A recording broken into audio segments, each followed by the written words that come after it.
గ్రామం స్వచ్ఛంగా ఉండాలి, శుభ్రంగా ఉండాలి.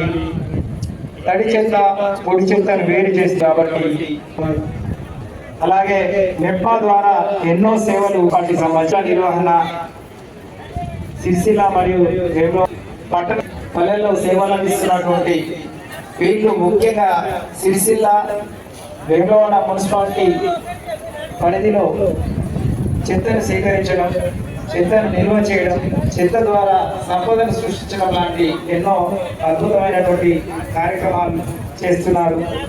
మెట్మా ఆధ్వర్యంలో ఎంతో మందికి శిక్షణ ఇస్తూ వారి భవితకు బాటలు వేయడానికి వారి వంతు సహకారం అందిస్తున్నారు. పరిశుభ్రతతోనే ఆరోగ్యం, ఆరోగ్యంతోనే జీవితం, ఆరోగ్యకరమైనటువంటి జీవితాన్ని అందరూ అవలంబించాలి అనే నినాదంతో ముందుకు సాగుతున్నారు. సింగిల్ యూజ్ ప్లాస్టిక్ నో చెప్పాం, చెత్తను వేరుగా చేయండి.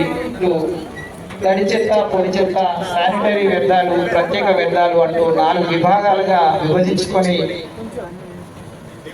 ముందుకు సాగుతుంది మున్సిపల్ సంబంధించినటువంటి అందించడం జరుగుతుంది. సేవా పథకాలకు సంబంధించి ఆ పథకాలు తీసుకొని రావాల్సిందిగా పోలీసు సిబ్బందిని కోరుతున్నాం.